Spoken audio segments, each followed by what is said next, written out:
Şimdi 7 Ekim'den bu tarafa dünyanın bütün gözleri önünde katliam gerçekleştiriliyor. Bizler anne olarak her ölen çocukla öldük. Her feryat eden anneyle feryat ettik. Öyle bir duruma geldik ki artık ne evdeki çocuğumuza ne mutfaktaki tenceremize yaklaşabiliyor olduk ki son refah olayıyla beraber de bardağı taşıran son damla oldu.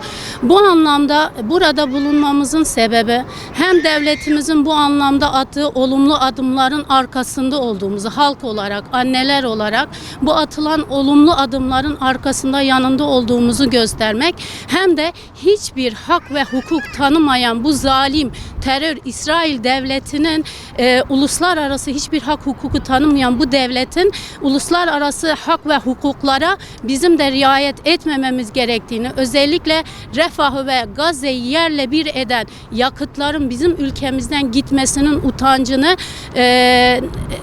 paylaşmak için buradayız. Yani devletin bu anlamda biz birilerini eleştirmek, birilerine hedef göstermek için burada değiliz.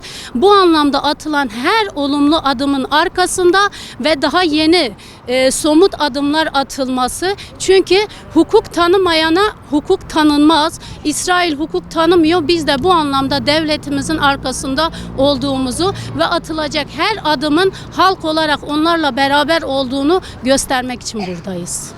Sessiz eylemimiz eylem diyelim, çünkü bir kişiyle başladı. 3 gündür sürüyor ve şu andaki hedefimiz bir hafta sürdürmek.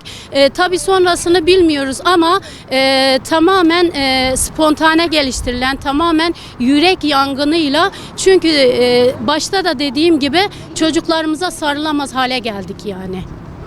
Bu eyleme olur olmaz gündemlerinde tutsunlar. Gazze'yi gündemden düşürmesinler. Çünkü bu iş annelerde başlıyor. Bu iş evlerden başlıyor. Rabbimizin de ayetinde dediği gibi evlerinizi, alanlarınızı karargah edinin diye.